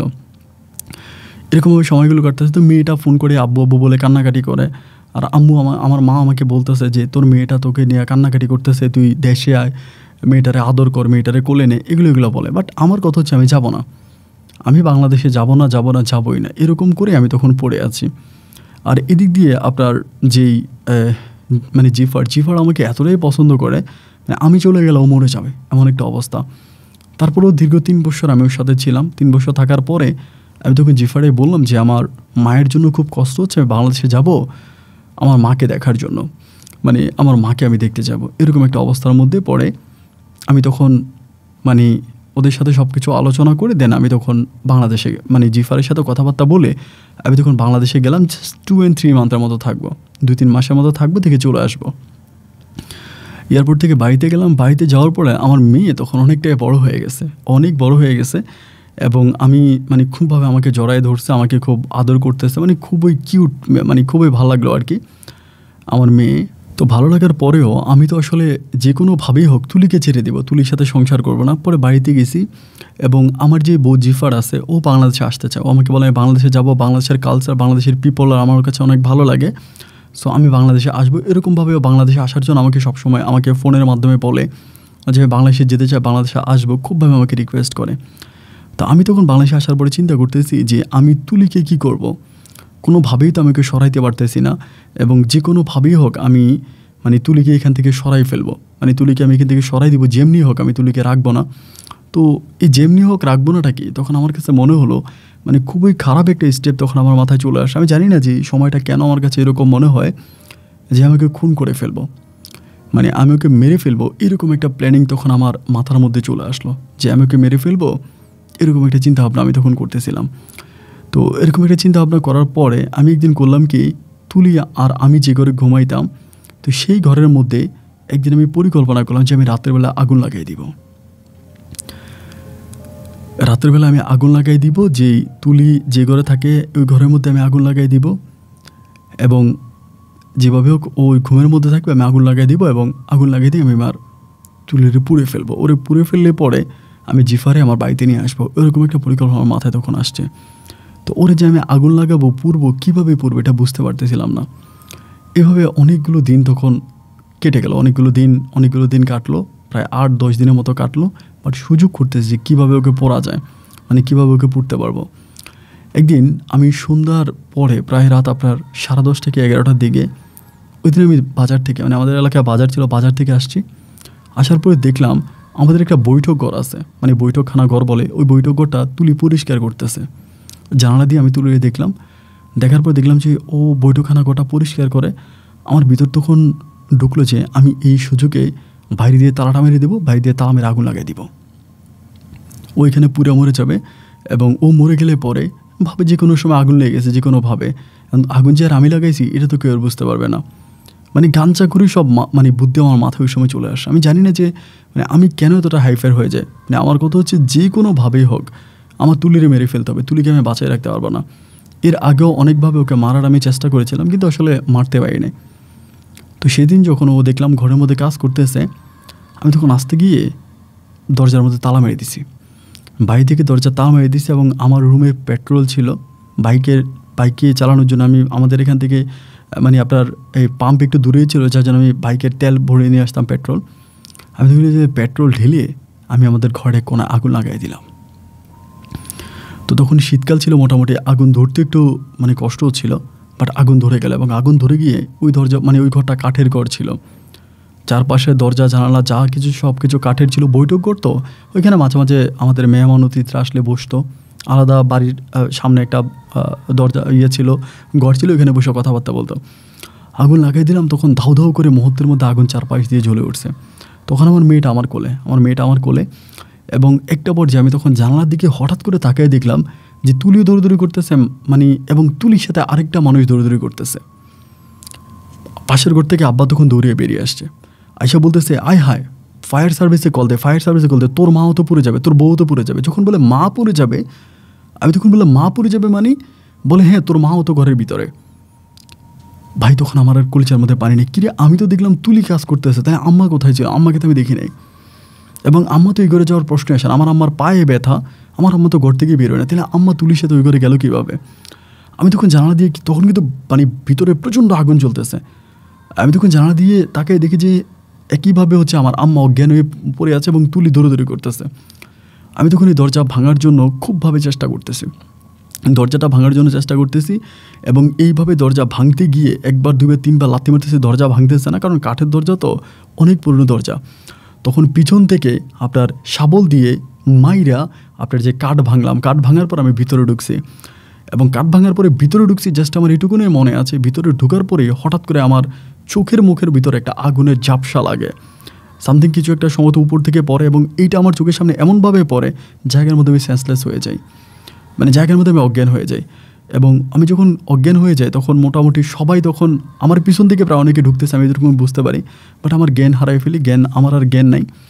যখন ধরেন আমার জ্ঞান ফিরে আসে, আমার জ্ঞান ফিরে আসে, বাট ওই সময়টাতে আমি বুঝতে পারি আমি হসপিটালে, বাট আমার একটা পা প্লাস্টার করে রেখেছে, মানে পাটা প্লাস্টার করে রেখেছে মোটামুটি।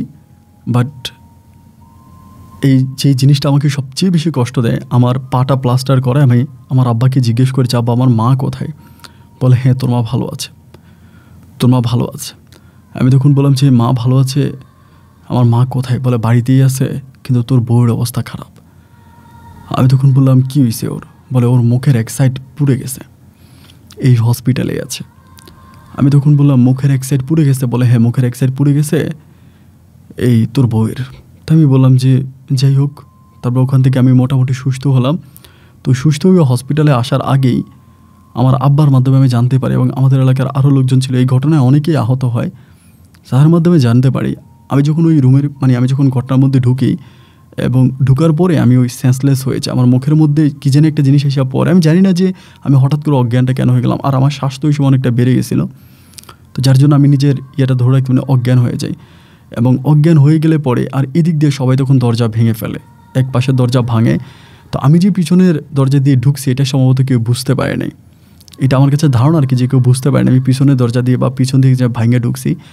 ঢুকার পরে আমার তুলি নাকি আমার মাকে নিয়ে বেরিয়ে যায়, সবাই দরজা ভাঙার পর দরজা দিয়ে মাকে নিয়ে বেরিয়ে যায়, ওই সময় এই ঘরটা ভেঙে ফেলার মানে ভেঙে যাওয়ার মতো একটা অবস্থা, ঘরটা ভাঙে যাবে, ওই মুহূর্তে কে জানি আমাকে দেখে ফেলে ভিতরে, যার ভিতরে তো কে জানি আছে, বাট অজ্ঞান হয়ে পড়ে আছে। সেই সময় আমার পায়ের অনেক জায়গার মধ্যে তখন আগুন লেগে গেছে, তো আমার শরীরে এখনও সে আগুনের ক্ষতচিহ্নগুলো আছে, আগুন লেগে গেছে। তো ওই সময় নাকি তুলি নাকি মানে সবাই নাকি বলতেছে আরে তৌসিফ ভাই তো ভিতরে পিছনের দরজা দিয়ে ঢুকছে।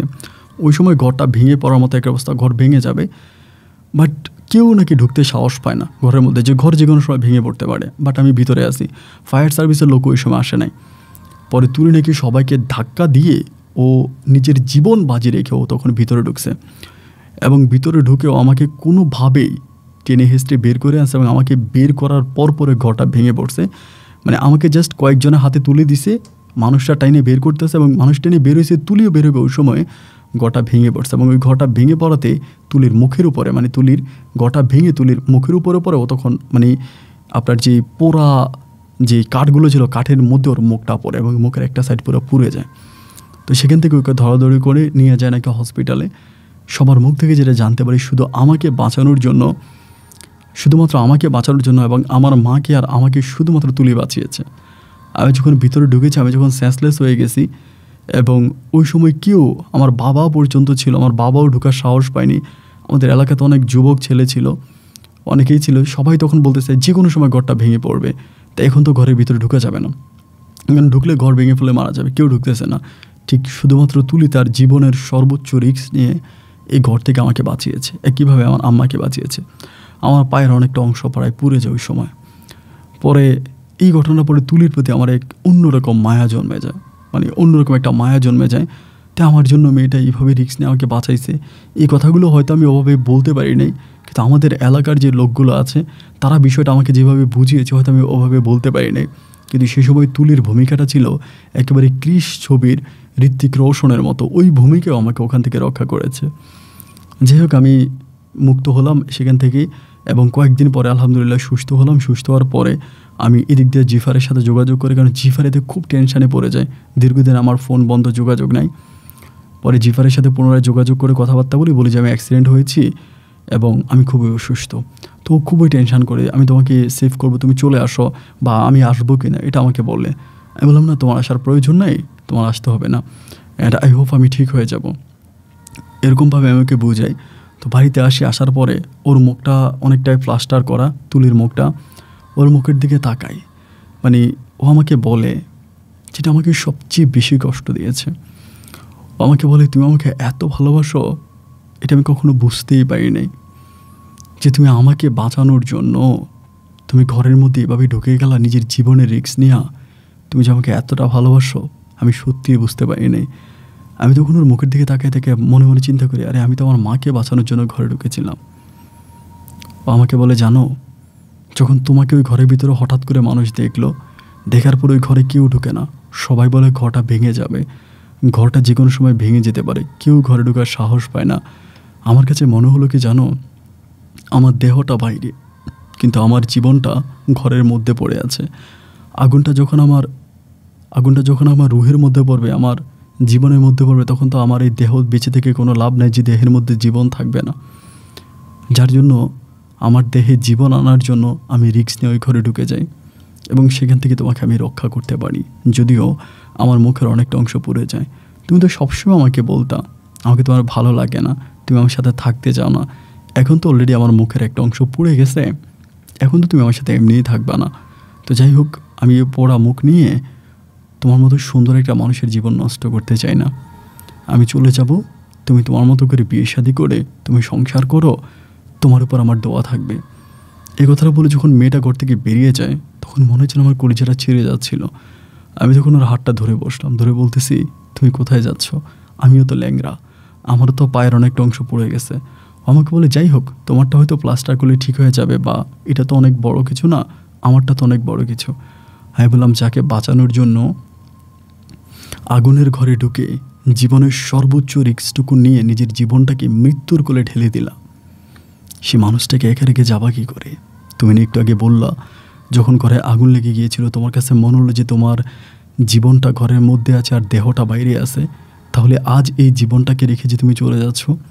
হ্যাঁ, আমি বলি, কী করবো বলো, এত সুন্দর চেহারা থাকার পরেও তো তুমি আমাকে ভালোবাসো নাই, আজকে এই পোড়া মুখের মেয়েকে কি আর তুমি ভালোবাসবা? আমি বললাম, হ্যাঁ ভালোবাসবো, এবং এতটাই ভালোবাসবো যে পৃথিবীতে এমন করে কেউ কাউকে ভালোবাসে নাই। জীবনের বাকিটা সময় আমি তোমার সাথে কাটাবো, জীবন থাকতে কোনো দিনও তোমাকে ছেড়ে যাব না, তুমি আমার দেহের অক্সিজেন হয়ে সারা জীবন বেঁচে থাকবা। ওরে বুকে জড়িয়ে ধরলাম এবং মুহূর্তের মাঝে ওর উপর থাকা আমার সমস্ত রাগ অভিমানগুলো সব কিছু ঝেড়ে ফেললাম, ভুলে গেলাম সব কিছু ভুলে ওকে নিয়ে নতুন করে বাঁচার স্বপ্ন দেখলাম। ভাগ্যে যা আছে তাই হবে, কিন্তু ওর সাথে আমি আমার বাকি জীবনটা কাটাবো এবং কোনোভাবে ওর মনে আমি কষ্ট দেব না, এমন কোনো কাজ আমি কখনোই করব না যে কাজে ও কষ্ট পায়। এবং আমার মাও তার মাথায় হাত দিয়ে আমাকে শপথ করিয়েছে আমি যেন কোনো দিনও তুলির মনে কষ্ট না দিই, কারণ এই তুলি সেই তুলি যে তুলি আমাকে আর আমার মাকে নির্ঘাত মৃত্যুর হাত থেকে বাঁচিয়েছে। তুলি না থাকলে হয়তো সেদিন আগুনে মা আর আমি দুজনেই পড়ে অঙ্গার হয়ে যেতাম। যে আগুন আমি লাগিয়েছি সেই আগুন থেকেই তুলি আমাকে বাঁচিয়েছে। আমি সব কিছু ভুলে ওর সাথে নতুন করে থাকতে শুরু করি, কিন্তু পিছন থেকে প্রতিটা মুহূর্তে জিফার আমাকে কল দিতেছে যে, তৌসিফ তুমি আসো, তৌসিফ তুমি আর কতদিন থাকবা, তুমি আসছো না কেন? আমি একটা সময় চিন্তা করলাম যে না, আমি আর ওর সাথে কোনো সম্পর্ক রাখবো না, আমি আর জিফারের সাথে কোনো সম্পর্ক রাখবো না, যেহেতু আমি তুলিকে আমার নিজের মতো করে পেয়ে গেছি। আমি সব কিছু বলে তুলির সাথে বাকি জীবনটা কাটাই দিব, আমি আর জিফারের সাথে কোনো সম্পর্ক রাখবো না। এই বলে আমি তখন জিফারের সাথে আমার যেখানে যে হোয়াটসঅ্যাপে কন্ট্রাক্ট হতো, আমি তখন আমার হোয়াটসঅ্যাপ নাম্বারটা বন্ধ করে দিই। আমি আর জিফারের সাথে যোগাযোগ করি না।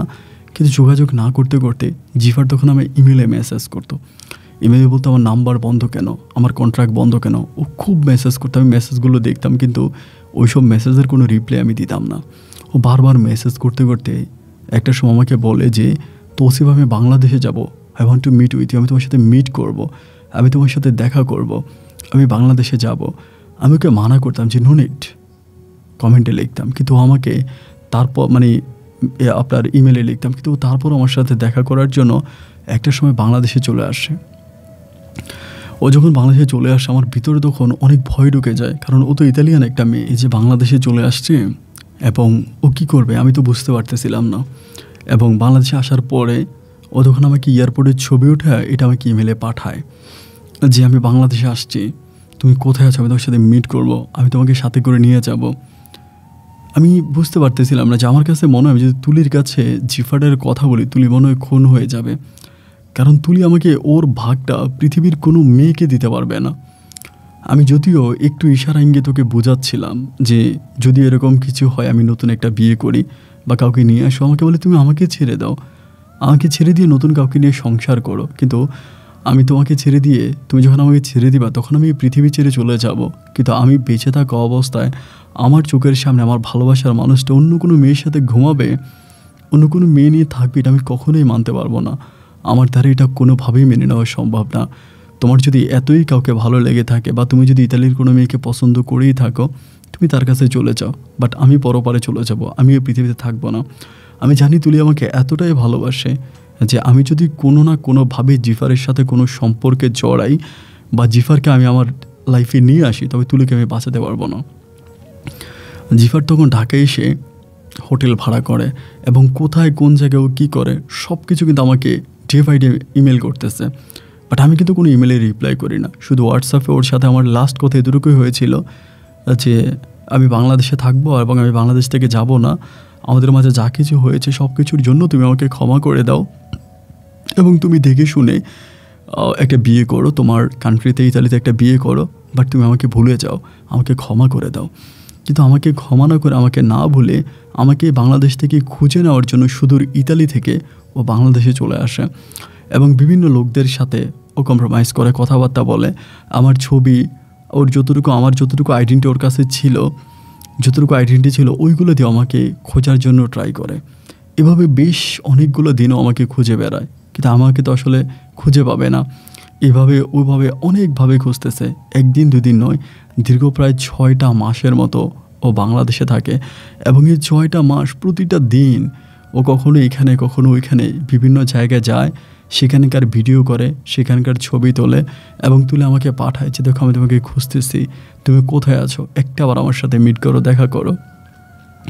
কিন্তু আমি কী করবো, আমি এতটাই অসহায় হয়ে গেছি যে আমি ওকে যতই বুঝাইছিলাম জিফারকে যে না আমি তোমার কাছে যাবো না, কিন্তু কোনোভাবেই আমার কথা কোনো কিছু শুনতে রাজি নাই। একবার যে খুবই খারাপ লাগলো এবং জিফারের এই কষ্ট আমি মেনে নিতে পারতেছিলাম না। ও তো কখনোই এরকমভাবে থাকে নাই, ওর কাছে টাকাও নাই, খুবই কষ্টে জীবনযাপন করতেছে, বাঙালি হোটেলে খাচ্ছে অন্য অন্য লোকদের সাথে বসে এবং রিক্সা করে করে ঘুরে আমাকে এখানে ওইখানে বিভিন্ন জায়গায় খুঁজতেছে এবং অনেক অশ্লীলতা হানিও ওর হচ্ছে, অনেক কষ্টও পাচ্ছে, এগুলো আমি বুঝতেছি, কিন্তু বুঝতে পারলেও যে আমি কী করব আমার কাছে কোনো পথ খোলা ছিল না, আমি আর কোনো কিছু করতে পারতেছিলাম না। আমি এতটাই অসহায় হয়ে যাচ্ছিলাম যে আমার মাঝে মাঝে মনে হতো যে আল্লাহ তুমি আমার নিঃশ্বাসটা নিয়ে যাও, এত কষ্ট কেন আমার জন্য মানুষ পাবে। একদিকে আমি তুলিকে কোনোভাবেই ছাড়তে পারবো না এবং আমার সন্তান, আমার বাবা মা, অন্যদিকে জিফার ঢাকার রাজপথ আমাকে পাগলের মতো খুঁজে বেড়াচ্ছে। দীর্ঘ 1টা বছর কেটে গেল, আমি মনে করলাম হয়তো একদিন দুই দিন ও চলে যাবে, ও থাকবে না, এমনটা আমি মনে করতাম, কিন্তু একটা সময় দেখলাম যে না, ও আসলে যাচ্ছে না এবং দীর্ঘ 1 বছর পরেও নতুন একটা পথ বেছে নিল আমাকে খোঁজার জন্য। ও তখন বিভিন্ন অলিতে গলিতে ইংলিশে আমার নাম লিখতে শুরু করলো এবং সবচেয়ে বড় কথা হচ্ছে ও কিন্তু অনেক ভালো ছবি আর্ট করতে পারত, বিভিন্নভাবে বিভিন্ন দেওয়ালে এখানে সেখানে অনেক প্রিন্টিং করে আমার ছবি অঙ্কন করতে শুরু করে, এবং অঙ্কন করে ও তখন এটাতে ইংলিশে আই নিড দিস গাই এটা লিখে বিভিন্ন পেপারে বা বিভিন্ন অলিতে গলিতে এখানে সেখানে এটা ও লিপলাইট করতে শুরু করে। আমার ভিতর তখন হঠাৎ মনে হলো যে ও যেগুলো করতেছে এগুলো যদি কখনো কোনো সাংবাদিকদের চোখে পড়ে বা কোনো মানুষের চোখে পড়ে তাহলে তো আসলে এটা একটা সময় খুব খারাপ হয়ে যাবে এবং যদিও গভর্নমেন্টের কাছে রিপোর্ট করে বা হয়তো যেহেতু এরকম করে রাস্তাঘাটে ঘুরতেছে ইতালিয়ান একটা মেয়ে দেখলেই তো বোঝা যায় এবং এখানে সেখানে আমার ছবি অঙ্কন করে ঝুলাই দিতেছে, আমাকে খোঁজ করতেছে। কোনো সাংবাদিকরা যদি ওর একবার শরণাপন্ন হয়ে যায় তাহলে ওকে ধরে আমাকে খুঁজে বের করে আনবে, এতে আমার মান সম্মান আরও যাবে। একদিন আমি বাধ্য হয়ে আমার বউ তুলির কাছে সব কিছু বলে দিলাম। আমার কাছে আর কোনো পথ খোলা ছিল না। সেদিন কাঁদতে কাঁদতে রাতের বেলায় তুলির বললাম যে তুলি, এই ঘটনা আমি এখন কি করব বলো। আমি তো আসলে কোনো কিছু বুঝতে পারতেছি না, কারণ জিফার আমাকে এতটাই ভালোবাসে যে সুদূর ইতালি থেকে বাংলাদেশে আজকে দীর্ঘ একটা বৎসর বাংলার আনাচে কোনাচে অলিতে গলিতে রাজপথে চিপায় চাপায় খেয়ে না খেয়ে ও দিন যাপন করতেছে আর আমাকে খুঁজে বেড়াচ্ছে। আমি কি করব, আমার কাছে তো আসলে কোনো পথ খোলা নাই। আমার বউ তখন আমাকে বলে, জানো ভাগ্য বড় নির্মম, তুমি যদি আমার ভাগ্যে থাকো তবে আমার কাছ থেকে তোমাকে কেউ কেড়ে নিতে পারবে না, আর তুমি যদি আমার ভাগ্যে না থাকো তবে যে কেউ তোমাকে আমার কাছ থেকে নিয়ে যেতে পারবে। এবং এই মেয়েটার জন্য আমার খুব কষ্ট হচ্ছে। ইতালিতে জন্মগ্রহণ করা একটা মেয়ে এভাবে বাংলাদেশে তোমাকে হন্য হয়ে খুঁজে বেড়াচ্ছে, এটা আমার নিজের কাছে অনেক কষ্ট লাগতেছে, এটা আমিও মানতে পারতেছিলাম না। চল আমরা মেয়েটার সাথে দেখা করি। আমি তখন বললাম, তুমি বলো কি, তুমি কি জানো ওর সাথে দেখা করলে কি হবে? ও তো পাগল হয়ে যাবে, ও তো মানবে না, ও আমাকে নিয়ে যেতে চাইবে। আমাকে তুলি বলে, আমি তোমাকে ভালোবাসি, তুমি আমার স্বামী, তুমি যদি আমার ভাগ্যে থাকো তোমাকে কেউ নিতে পারবে না, চলো আমরা ওর কাছে যাই। আমি তখন বললাম যে তুলি, তুমি ওর কাছে যাওয়ার জন্য রেডি তো? তবে তার আগে আমি তোমাকে একটা কথা বলি। আমি জানি আমার কথাটা শোনার পরে তুমি আমাকে সবচেয়ে বেশি ঘৃণা করবা, সবচেয়ে বেশি তুমি আমাকে ঘৃণা করবা, তারপর আমি তোমাকে কথাটা বলি, শুনবা? আমি বললাম, ও বলে হ্যাঁ বলো, শুনবো। আমি বললাম, তুলি তুমি জানো যেদিন তুমি এই ঘরে আগুনে পড়েছিলা, ওই ঘরে আগুন কে লাগিয়েছিল? ঘরে আগুন কে দিয়েছিল তুমি কি জানো? ও তখন চুপ করে আছে। আমি বললাম, শুনবা, ওই ঘরে আগুন কে লাগিয়েছে? ও বলে, কি তুমি? আমি বললাম, তুমি জানো? ও বলে, ক্লিয়ার না, তবে ধারণা করতেছি কেউ না কেউ লাগিয়েছে, এটা হয়তো তুমিও হতে পারো। আমি বললাম, কীভাবে ধারণা করলা? ও বলে, এই আগুনটা যেদিন লাগে তার আগের দিন তুমি অনেক অনেক লিটার তেল এনেছিলা, অনেক বড় একটা কন্টেনার করে। আমি বললাম, হ্যাঁ। ও বলে, পেট্রোলগুলো তোমার প্রয়োজন ছিল না, তারপরে তুমি এগুলো আনছো, আনার পর এগুলো ঘরে রাখছো। আর শীতকালে এভাবে আগুন লাগার কোনো প্রশ্নই আসে না, চারদিকে কুয়াশা, কুয়াশা, টিনের চালে কুয়াশা পড়তেছে, তাহলে আগুনটা লাগবে কোত্থেকে? যখন আগুনটা লেগে গেল আমি তখন খুব অবাক হয়ে গেলাম এবং মনে হলো যেন পেট্রোলের আগুন চারপাশ থেকে ধরতেছে। আমি হসপিটাল থেকে যখন সুস্থ হয়ে বাড়িতে আসছি, আসার পরে এই কন্টেনারটা আমি ঘরের মধ্যে খুঁজতেছিলাম। তোমার আব্বাকেও জিজ্ঞেস করেছি, তোমার আম্মাকেও জিজ্ঞেস করেছি, বাসায় অন্য মানুষদেরকে জিজ্ঞেস করেছি, তারা কেউ এই কন্টেনারের সন্ধান দিতে পারে না। আমি তখন কেন জানি আমার কাছে মনে হলো যে কেউ এই কন্টেনারটা নিয়ে গিয়েই ঘরের মধ্যে আগুনটা লাগাই দিছে, বাট এটা যে তুমি করেছো আমি এটা বুঝতে পারিনি। ও আমাকে বলে, আমাকে পুড়িয়ে ফেলার জন্য? আমি বললাম, হ্যাঁ, তোমাকে আগুনে পুড়িয়ে দেওয়ার জন্য আমি কন্টেনারটা করে পেট্রোলগুলোতে আগুন লাগিয়ে দিয়েছিলাম, কিন্তু জানতাম না যে ওই ঘরে আমার মা আছে। যখন দেখলাম আমার মা আছে তখন আমি সত্যিকার অর্থে আমার মাকে বাঁচানোর জন্যই ওই ঘরে ঢুকেছিলাম, তোমাকে বাঁচানোর জন্য না। ও আমাকে বলে, তাহলে আজ একটা সত্যি কথা বলবো শেষবারের মতো? আমি তখন বললাম, হ্যাঁ বলবো। ও আমাকে বলে, আমি যখন বলছিলাম যে তোমার সংসার থেকে চলে যাই, আমার তো মুখ অনেক অংশে পুড়ে গেছে, আমাকে কেউ তোমার সাথে আমাকে মানায় না, এরপরে তুমি আমার হাতটা কেন ধরেছিলা সেটা কি জানতে পারি? আমি বললাম, হ্যাঁ। তখন আমি যখন তোমার হাতটা ধরেছিলাম তখন ধরেছিলাম ভালোবেসে, যেহেতু সব সত্যি বলেছে আজ এই সত্যিটাও বলি। যখন তুমি আমাকে বললা যে তোমার সাথে আমার যায় না, তুমি চলে যাচ্ছিলে, আমি যে তোমার হাতটা ধরলাম, এটা কিন্তু সত্যি ভালোবেসে ধরেছি এবং মন থেকে ভালোবেসে ধরেছি বলে আজ 1 বছর ধরে জিফার বাংলাদেশে ঘোরার পরেও আমি জিফারের কাছে যাচ্ছি না। আমার বউ আমাকে বলে, তুমি এই সমস্ত ঘটনাই জিফারকে বলবা, বলার পর যদি জিফার তোমাকে নিয়ে চলে যায় তবে আমার মনে বিন্দু মাত্র কষ্ট থাকবে না, আর যদি জিফার তোমাকে দিয়ে যায় তাহলে আমি তোমাকে নিয়ে সংসার করব। ওর কথা শুনে আমি দীর্ঘ 1 বছর পর রাজধানী ঢাকার কোনো একটা রেস্টুরেন্টে জিফারের সাথে দেখা করার জন্য যাই এবং জিফার আমাকে দেখার পরে অবাক হয়ে আমার দিকে তাকায় থাকে, চোখের পানিগুলো ঝরাতে থাকে। কোনো একটা রেস্টুরেন্টে আমরা বসি এবং বসার পরে আমি তখন জিফারের কাছে আমার জীবনে ঘটে যাওয়া সমস্ত ঘটনাগুলো খুলে বলি এবং আমি ওর কাছে যা মিথ্যে বলেছি তাও সত্য বলি।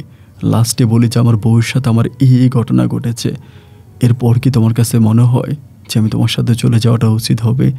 চোখের পানিগুলো জিফার ছেড়ে দিল, আমার দিকে তাকিয়ে বলল, আমি তোমার জন্য দোয়া করি। তোমাকে আমার একটাবার দেখার ইচ্ছা ছিল, যে আমি শেষবার মতো তোমাকে একবার দেখব। সেই ইচ্ছে আমি বাংলাদেশে ছুটে এসেছি এবং দীর্ঘ 1 বছর ধরে আমি মানবতার জীবনযাপন করেছি। আমার ইচ্ছে একটাই ছিল যে তোমাকে দেখা। তোমাকে দেখেছি, আমার স্বপ্ন পূরণ হয়ে গেছে। আমি চাচ্ছি তুমি ভালো থাকো, তুমি যেখানেই থাকো, যার সাথেই থাকো, তুমি ভালো থাকো। আর আমার কাছে মনে হয় যে আমি তোমাকে ঠিক যতটা ভালো রাখতে পারবো তার চেয়েও বেশি তোমাকে ভালো রাখতে পারবে তোমার পাশে বসে থাকা তোমার এই বউ তুলি, তোমার সন্তান। তাই তো আমি আমার ভালোবাসাকে তুলির হাতে তুলে দিয়ে আমি নির্দ্বিধায় ফিরে যাব। এবং তার 2 দিন পরে ও আমাদের সাথে আমাদের গ্রামে আসে। সিলেটে আমাদের গ্রামে এসে ও 1 সপ্তাহের মতো থাকে। আমার বাবা মায়ের সাথে খুব মজা করে, সবার সাথে খেলাধুলা করে। এক পর্যায়ে আমাদের সিলেট এয়ারপোর্ট থেকেই ও তখন ইতালির উদ্দেশ্যে রওনা দেয়। এয়ারপোর্টে ও তখন চলে যায়। আমার তখন খুব কষ্ট লাগছিল, আমি বুঝতে পারতেছিলাম যে জিফার আসলে যেতে চায় না, কিন্তু ফিরে যাওয়া ছাড়া ওর কাছে আর কোনো উপায় নেই। ওর লাস্ট চাহনিটা আমি বুঝতে পেরেছি, ও আকুল আবেদনে আমাকে যেন টানতেছে, ওর চোখের দৃষ্টিতে আমাকে টানতেছে। কিন্তু বুঝতে পারার পরেও আমি আমার বউয়ের হাতটা ধরে আছি। একটা সময় জিফার চলে যায়। ও চলে যাওয়ার পরে আমার সাথে আর কখনো যোগাযোগ করেনি, ওর সাথে আমার কখনো কথা হয়নি, ওর কোনো কন্ট্রাক্ট আমি আর খুঁজে পাইনি। বিশ্বাস করুন কিনা জানি না, এর 2 বছর পরে আমি আবারও ইতালিতে যাই শুধু জিফারকে একটা নজর দেখার জন্য। কিন্তু আমি ইতালিতে গিয়ে জিফারের আর কোনো সন্ধান পেলাম না। ও কোথায় আছে, কেমন আছে, আর আমি কোনো কিছুই জানি না। এরপরে 4 মাস ইতালিতে থাকার পরে আমি আবারও ফিরে আসি। এখন আলহামদুলিল্লাহ ভালো আছি। সিলেটে ব্যবসা বাণিজ্য করতেছি, আমার আব্বার ব্যবসা বাণিজ্য দেখাশোনা করতেছি, আমার বউ, এরপরে আমার একটা পুত্র সন্তান হয়। আমার 1 ছেলে 1 মেয়ে নিয়ে আমার খুবই সুখী একটা সংসার। আপন ভাই, আমার এক কাকি আপনার গল্প শোনে। তো আমার কাকি একদিন আমাকে বলে যে তোর জীবনের ঘটনাগুলো খুবই করুণ, এই লোকটার সাথে শেয়ার কর, সে মানুষের জীবনের গল্প প্রচার করে। সেখান থেকে ইউটিউবে গিয়ে আপনার চ্যানেলটা পেলাম এবং সেখান থেকে আপনার ইমো নাম্বারটা নাও আর আপনার সাথে আমার কথাগুলো শেয়ার করা। যদি আপনার কাছে মনে হয় যে আপনি আমার গল্পটা বলবেন তাহলে বলতে পারেন, আমি আপনাকে অনুমতি দিলাম। বাট আমার গল্পটা থেকে আমার মনে হয় যে মানুষ অনেক কিছু শিখতে পারবে। সুন্দরী বউয়ের সাথে ছিলাম না, কিন্তু আজকে মুখ পোড়া বউয়ের সাথে আমি বেশ ভালো আছি। একটা মানুষ সুন্দর হয় তার মন থেকে, চেহারা থেকে নয়। আমার মনে হয় আমার গল্পটাই তার জ্বলন্ত প্রমাণ, আর এই জ্বলন্ত প্রমাণটাই আপনি মানুষের কাছে তুলে ধরবেন। আপন ভাই ভালো থাকবেন। আসসালামু আলাইকুম।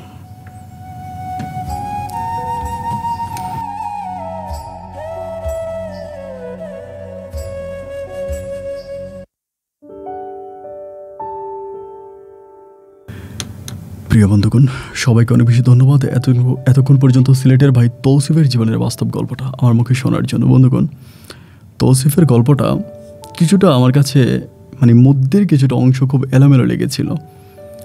তো যাই হোক, ওই যে আগুন লাগার বিষয়টা আমি বারবার তৌসিফকে জিজ্ঞেস করেছিলাম যে ভাই এই বিষয়টা আমার কাছে একটু কেমন জানি লাগতেছে। ও আমাকে ফোনেও ঠিক এটাই বললো যে ভাই এই ঘটনা এবং এমন করেই ঘটেছিল পুরো ঘটনাটা। তো আমার কাছে বিষয়টা কেন জানি মনে হচ্ছিল যে জিফারের বিষয়টা, ইতালিতে বড় হওয়া, ইতালি বংশোদ্ভূত একটা মেয়ে, নিজের ভালোবাসার মানুষটা সুখে থাকবে অন্য কোনো মেয়ের সাথে, এটা বুঝতে পারার পরে এক বুক কষ্ট যন্ত্রণা বুকে চাপা দিয়ে ভালোবাসার মানুষটাকে অন্য কারো হাতে তুলে দিয়ে চলে গেল। আজ আমি চিৎকার করে বলতে পারি, সত্যিকারের ভালোবাসা হচ্ছে সেটা, আপনার ভালোবাসার মানুষটাকে ভালো রাখার নামই হচ্ছে ভালোবাসা। আমার ভালোবাসার মানুষটা যেখানেই থাকুক, যে অবস্থায় থাকুক, যার সাথেই থাকুক, সে ভালো থাকুক, আর সে ভালো থাকলেই আমি ভালো থাকবো। এরই নাম হচ্ছে ভালোবাসা। আর সত্যিকারের ভালোবাসা লুকিয়ে থাকে ত্যাগে, ভোগে কখনো ভালোবাসা থাকে না। আমরা সবাই চাঁদকে ভালোবাসি, সবাই বলে আমরা চাঁদকে ভালোবাসি, কারণ আমরা চাঁদকে ছুঁতে পারি না, ধরতে পারি না, এই জন্য আমরা চাঁদকে ভালোবাসি। এই জন্য দূরের জিনিসটার প্রতি ভালোবাসা সব সময় থাকে, কিন্তু হাতে পাওয়ার পরে হয়তো ভালোবাসা নষ্ট হয়ে যায়। যার জন্য আমি আবারও বলি, সত্যিকারের ভালোবাসা ত্যাগেই বেঁচে থাকে, ভোগে নয়। সবাই ভালো থাকবেন, সুস্থ থাকবেন এবং আপনার মতো করে একটা মন্তব্য কমেন্ট বক্সে লিখবেন তৌসিফের জন্য। এই আশা ব্যক্ত করে আজকের মতো আমি আপনার এখানেই বিদায় নিচ্ছি। আপনাদের সাথে আমার দেখা হবে অন্যদিন অন্য কারো বাস্তব জীবনের গল্প নিয়ে। আল্লাহ হাফেজ অ্যান্ড আসসালামু আলাইকুম।